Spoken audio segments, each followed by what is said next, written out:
नमस्कार दोस्तों, आप सभी का स्वागत है हमारे YouTube channel BCS basic physics में। आज के इस वीडियो में हम बात करेंगे विद्युत प्रतिरोध, जो हमने हेडिंग डाल रखी है।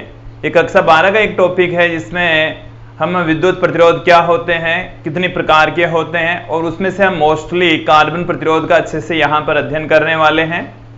देखिए विद्यार्थियों, विद्युत प्रतिरोध की जो डेफिनेशन है वो आपने समझ ली होगी, फिर भी आप ध्यान देंगे यहाँ पर।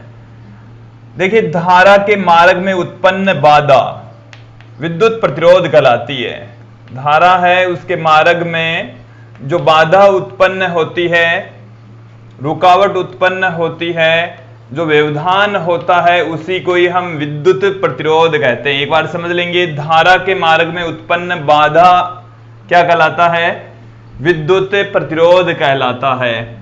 फिर धारा का मार्ग, इसका मतलब है कि जो धारा प्रवाहित होती है वो मुक्त इलेक्ट्रॉनों की वजह से, धात्विक चालकों के अंदर मुक्त इलेक्ट्रॉनों के कारण से विद्युत धारा प्रवाहित होती है। तो मुक्त इलेक्ट्रॉनों के मार्ग में बाधा, तो जो मुक्त इलेक्ट्रॉन है उसके मार्ग में जो बाधा उत्पन्न होती है, जो रुकावट उत्पन्न होती है, उसको हम विद्युत प्रतिरोध कहते हैं। देखिए विद्यार्थी, विद्युत प्रतिरोध का ओम के नियम से हम एक फॉर्मूला भी देख चुके हैं। ओम के नियम से हमने एक फॉर्मूला देखा था, R बराबर V बट्टे में I, और इसका जो मात्रक होता है वो ओम होता है। इसकी जो मात्रक हमने देख लिया है, ओम इसका मात्रक होता है। अब देखिए विद्यार्थियों, हम विद्युत प्रतिरोध के प्रकार की बात करेंगे। यदि हम विभवांतर धारा के मध्य ग्राफ खींचें, तब जो ग्राफ आता है वो प्रतिरोध की वैल्यू को शो करता है। और यदि ग्राफ की रेखा सीधी होती है, इसका मतलब है जो प्रतिरोध है उसकी वैल्यू एक समान रहती है। कि प्रतिरोध के मान के आधार पर हम प्रतिरोधों को दो भागों में डिवाइड करेंगे। कि यदि प्रतिरोध का मान स्थिर रहता है, प्रतिरोध की वैल्यू है वो चेंज नहीं होती, तब उन प्रतिरोधों को हम ओमीय प्रतिरोध कहेंगे। और जिन प्रतिरोधों का मान बदल जाता है, परिवर्ती होता है, उनको हम अनओमीय प्रतिरोध कहते हैं। देखिए विद्यार्थियों, विद्युत प्रतिरोधों के प्रकार हम दो तरीके से विद्युत प्रतिरोधों को डिवाइड करेंगे यहां पर। तो पहला जो प्रकार है विद्युत प्रतिरोधों के प्रकार, और विद्युत प्रतिरोधों का जो प्रकार है वो है प्रतिरोध के मान के आधार पर। सबसे पहला हम देख रहे हैं प्रतिरोध के मान के आधार पर। प्रतिरोध का जो मान है वो यदि बदलता है या स्थिर रहता है, उसके आधार पर हम प्रतिरोधों को विद्यार्थियों दो भागों में डिवाइड कर सकते हैं। पहला जो भाग है वो है ओमीय प्रतिरोध। ओमीय प्रतिरोध, और विद्यार्थी ओमीय प्रतिरोध कहते किसे हैं समझ लेंगे। कि पहले तो हम ओमीय युक्तियों को यहां पर परिभाषित करते हैं। ओमीय युक्ति पदार्थ क्या होते हैं? कि ऐसे पदार्थ, सुन लीजिए, जो ओम के नियम का पालन करे। ओम के नियम का यदि पालन होता है, नियम का पालन यदि हो रहा है, तो उन युक्तियों को, उन पदार्थों को हम ओमीय युक्तियां कहते हैं। ऐसे पदार्थ जिनमें ओम के नियम की अनुपालना होती हो, ओम के नियम में ओम का नियम लागू होता हो, ओमीय प्रतिरोध, ओमीय युक्तियां कहलाती है। और ओमीय युक्तियों का जो प्रतिरोध होता है उसको हम ओमीय प्रतिरोध कहते हैं। इसका मतलब ये हुआ कि जिन पदार्थों पर ओम का नियम लागू होता है, उन युक्तियों को ओमीय युक्तियां तथा उनका प्रतिरोध ओमीय प्रतिरोध कहलाता है। देखिए विद्यार्थी, जो ओमीय प्रतिरोध या ओमीय जो युक्तियां हैं, उन पर आरोपित जो प्रतिरोध का मान है, उन पर आरोपित जो विभवांतर उसकी ध्रुवता पर डिपेंड नहीं करता। इसका मतलब समझना, जो अभी मैंने ये जो सेंटेंस बोला है उसका मतलब क्या है? कि प्रतिरोध का जो मान है, प्रतिरोध की जो वैल्यू है, वो विभवांतर की ध्रुवता पर निर्भर नहीं करती। विभवांतर की ध्रुवता पर निर्भर नहीं करती। इसका अर्थ समझना, निर्भर नहीं करती है।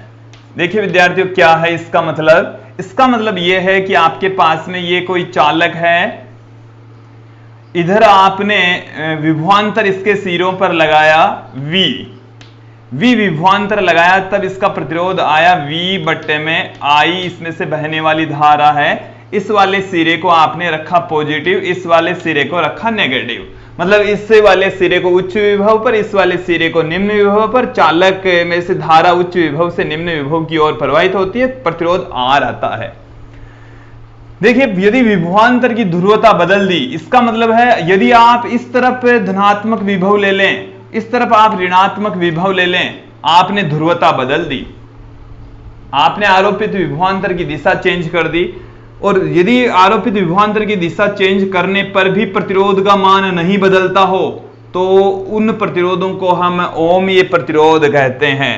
देखिए, यहां पर मैंने ये बात लिखी है, प्रतिरोध का मान विभवांतर की ध्रुवता पर निर्भर नहीं करता। इसका मतलब आपने यदि विभवांतर की दिशा बदल दी है, इधर से उच्च विभव पहले इधर था, निम्न विभव इधर था, आपने विभव की डायरेक्शन अपोजिट कर दी, फिर भी यदि प्रतिरोध का मान नहीं बदल रहा है, तो उन प्रतिरोधों को हम ओमीय प्रतिरोध कहते हैं। आप लोगों को ये समझ में आ गया होगा। देखिए, जो ओमीय प्रतिरोध होते हैं, उनके लिए यदि V और I के बीच में ग्राफ खींचें, एक तरफ हम I ले लें, एक तरफ हम V ले लें, तो एक सीधी रेखा प्राप्त होगी, एक सीधी रेखा प्राप्त होती है, जो कि 1/r के बराबर होगी। इसका जो ढाल होता है वो 1/r के इक्वल होता है। विद्यार्थियों, अब हम सेकेंड पार्ट की बात करते हैं। ये तो था ओमीय प्रतिरोध। अब हम इसका सेकेंड पार्ट, अनओमीय प्रतिरोध। अनओमीय प्रतिरोध, अनओमीय प्रतिरोध क्या होता है, किससे कहते हैं? देखिए विद्यार्थियों, सबसे पहले तो हम अनओमीय युक्तियों की बात करेंगे। अनओमीय युक्तियां वे युक्तियां होती हैं जो ओम के नियम का पालन नहीं करती। कि वे युक्तियां, वे पदार्थ जो जिनमें ओम के नियम की पालना नहीं होती, ओम का नियम लागू नहीं होता, अनओमीय युक्तियां कहलाती है, तथा उनका जो प्रतिरोध होता है वो अनओमीय प्रतिरोध होता है, अनओमीय प्रतिरोध कहलाता है। विद्यार्थियों, अनओमीय जो प्रतिरोध होता है वो विभवांतर की ध्रुवता पर भी निर्भर करेगा। यहां पर आप देखेंगे, देखिए विद्यार्थियों, हम बात करते हैं कि जो अनओमीय प्रतिरोध है, ये हमारे पास में अनओमीय प्रतिरोध ही मैं यहां पर पुट करता हूं कि जो अनओमीय प्रतिरोध है, प्रतिरोध का मान विभवांतर की ध्रुवता पर निर्भर करता है। विभवांतर की ध्रुवता मतलब दिशा, आप कौन सी डायरेक्शन से विभवांतर लगा रहे हैं उस पर निर्भर करेगा, निर्भर करता है।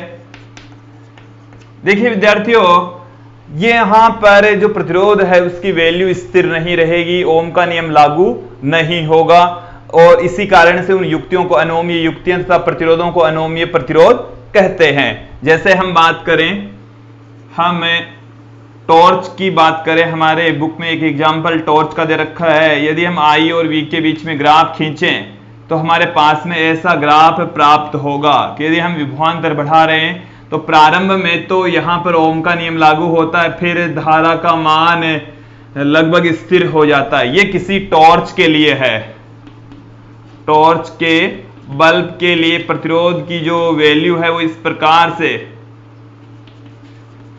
बदलती है, प्रतिरोध का मान यहां तक स्थिर रहता है। इसका मतलब यहां तक तो ओम के नियम की पालना होती है, बाद में यदि इसकी वैल्यू स्थिर नहीं रह रही है, कोण यदि बदल रहा है, इट मीन्स यहां पर ओम का नियम लागू नहीं होता। इन युक्तियों को हम अनओमीय युक्तियां कहते हैं, इनका प्रतिरोध अनओमीय प्रतिरोध कहलाता है। यदि हम बात करें पीएन संधि डायोड की, कोई सा भी आप डायोड ले लीजिए। देखिए विद्यार्थियों, यदि एक तरफ हम I लें, दूसरी तरफ हम V लें, तो हमारे पास में इस तरीके का ग्राफ आएगा। ऐसा ग्राफ आएगा कि विभवांतर का मान बढ़ाने पर धारा का मान फिर बाद प्रारंभ में तो धीरे धीरे बढ़ता है, फिर तेजी से बढ़ता है। यदि यहां पर आप विभवांतर की डायरेक्शन को भी बदल देंगे तो प्रतिरोध का मान भी बदल जाएगा। डायोडों के लिए अग्र बायस में प्रतिरोध अलग होता है, पश्चिम बायस में प्रतिरोध बहुत ज्यादा होता है, जो कि चेंज हो जाएगा। इट मीन्स है अनओमीय प्रतिरोध का मान विभवांतर की ध्रुवता पर निर्भर करता है। यहां पर मैं बात करूंगा विद्यार्थियों इसके अलावा विद्युत अपघट्य पदार्थों की। देखिए विद्युत अपघट्य पदार्थों में भी ओम का नियम लागू नहीं होता। ये जो ग्राफ है वो डायोड के लिए हमने बनाया है। डायोड के लिए विद्युत अपघट्य पदार्थ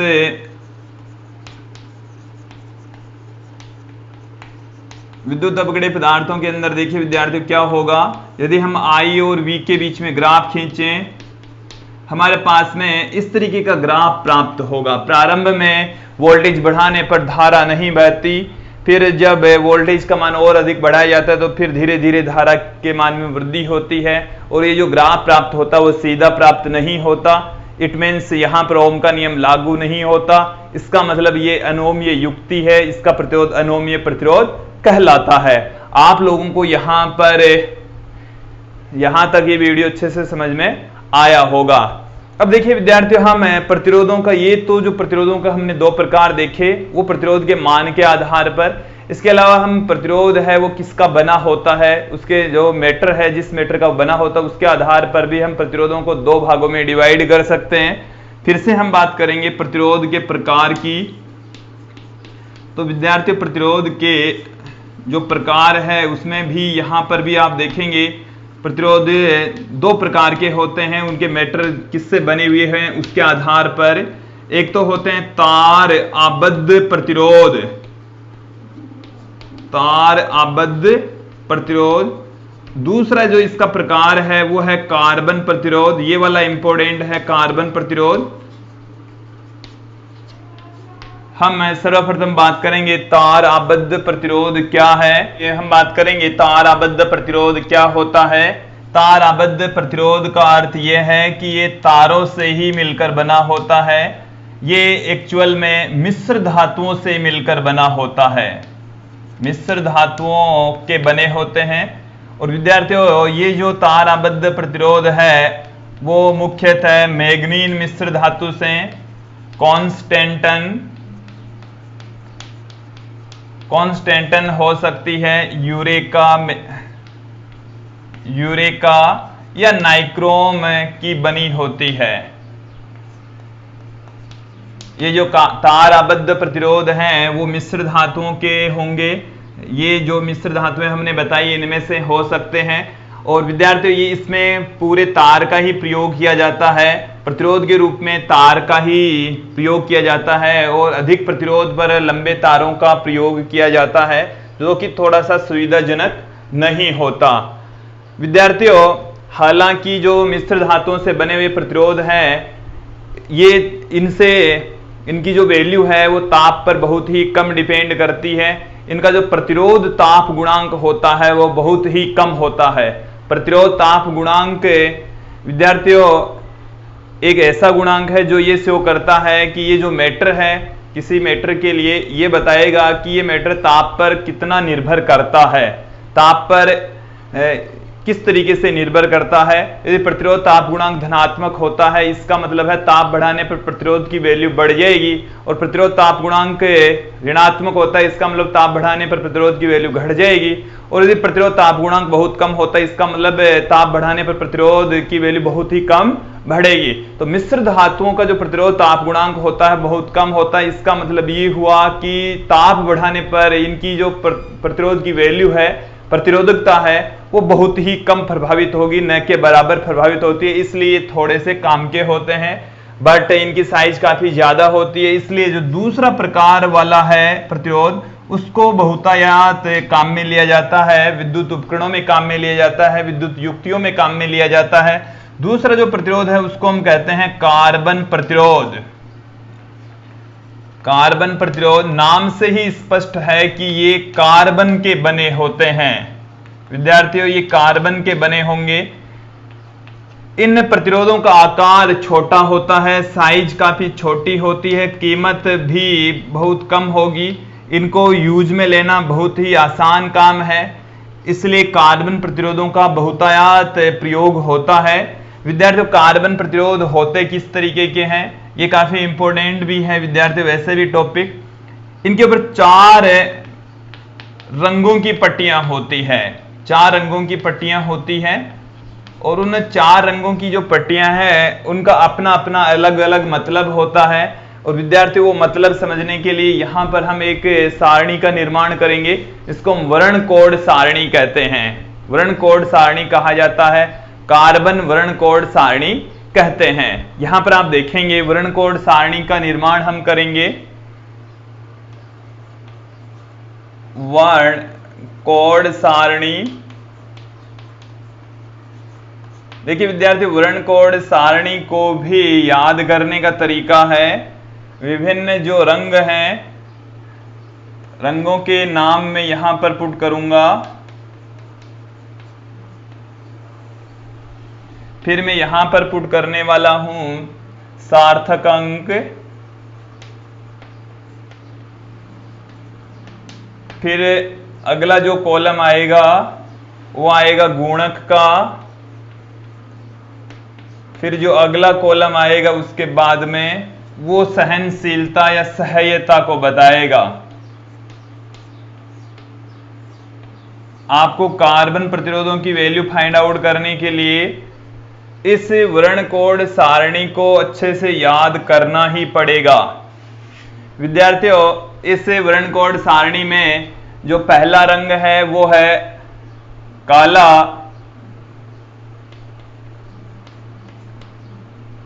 फिर दूसरा है भूरा, लाल, नारंगी,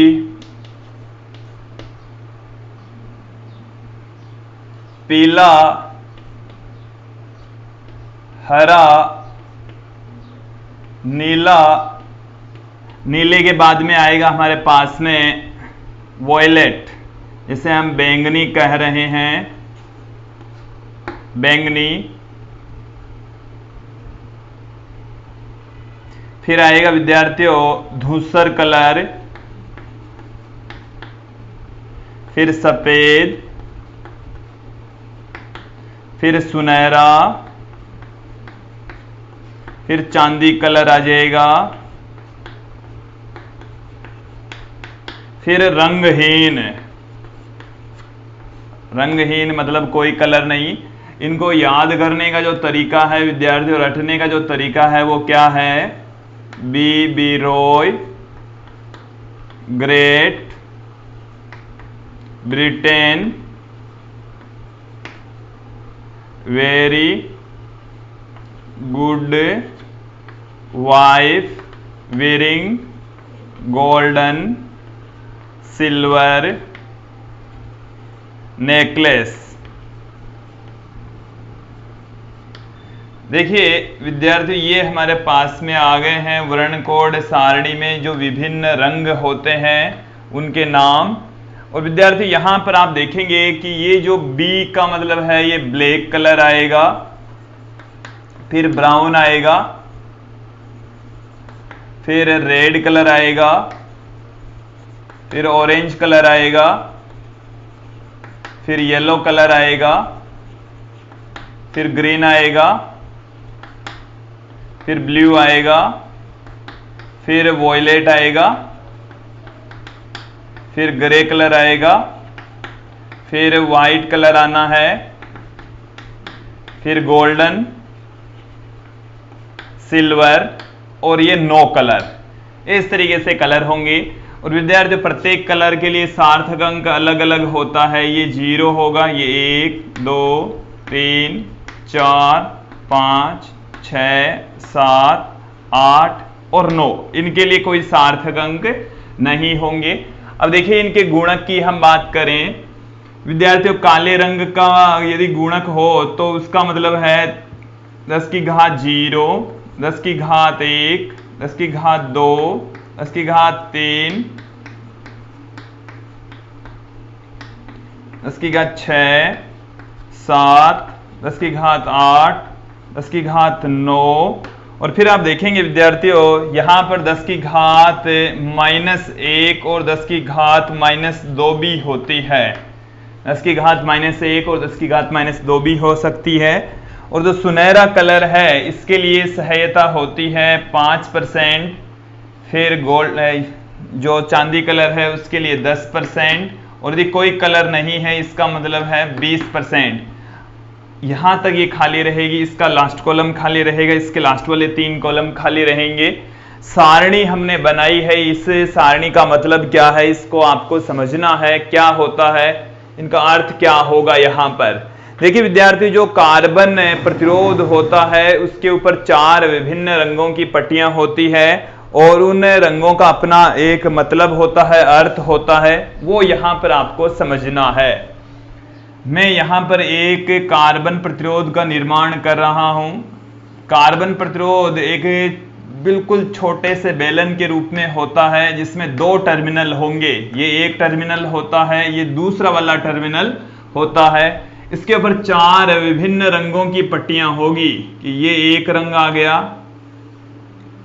ये दूसरा वाला रंग आ गया है विद्यार्थियों, ये तीसरा वाला रंग आ गया है विद्यार्थियों, ये चौथा रंग आ गया है विद्यार्थियों। ऐसे 4 विभिन्न रंगों की पट्टियां होती है। ये जो रंग है वो प्रथम सार्थक अंक को बताएगा, ये जो रंग है वो द्वितीय सार्थक अंक को बताएगा। जो तीसरा रंग है, तीसरा जो कलर की पट्टी है वो गुणक को बताएगी, और जो चौथी पट्टी है वो सहनशीलता या सहायता को रिप्रेजेंट करती है। देखिए एक बार आप समझेंगे, कंटिन्यू इस वीडियो में बने रहेंगे आप लोग, तभी आपको ये बेटर तरीके से समझ में आएगा। हम एक एग्जाम्पल ले लेंगे और उस एग्जाम्पल के थ्रू हम ये देखेंगे कि जैसे किसी भी कार्बन प्रतिरोध है उसकी वैल्यू क्या होगी।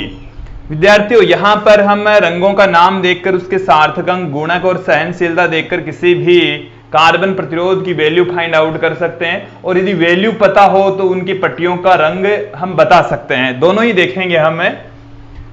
जैसे हमारे पास में कोई कार्बन प्रतिरोध है